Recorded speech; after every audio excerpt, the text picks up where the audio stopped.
Учениците и наставниците од средните училишта повеќе трошеле време за наставата на далечина во првото полугодие од оваа во однос на минатата учебна година.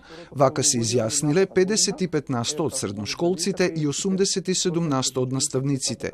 Причина за тоа се несоодветно скратените теми и часови, но и кусото време за подготовка за прилагодената програма за настава на далечина. Наставниците ги има добиено програмите на речиси една недела пред почетокот на самата учебна година, со што имале многу малку време да се подготват.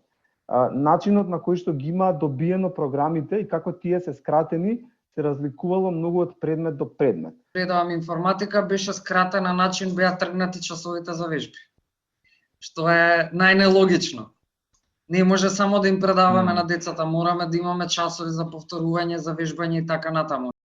Во оваа учебна година 67% од наставата се одвивала преку Microsoft Teams, за разлика од минатата кога 61% од предавањата биле преку испраќање задачи и презентации.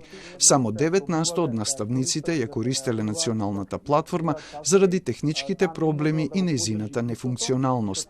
Анализата нотира и случаи на загрозена безбедност на учениците на интернет. Во 5% од случаите учениците или биле жртви или биле сведоци на злоупотреба на лични податоци, и тоа најмногу се случувало во насока на фотографирање, на правење скриншотови кои што потоа се споделуваат во приватни групи. Потребно е техничко подобрување на училиштата, зашто 62% од наставниците работеле од дома, вложувајќи сопствена опрема, а неопходно е и воведување задолжителни обуки за дигитални вештини на наставниците, зашто 11% од нив се уште комуницираат со учениците, праќајќи им презентации и давајќи им инструкции преку мејл, SMS пораки и Viber, покажа истражувањето на Леар и Конрад Аденауер.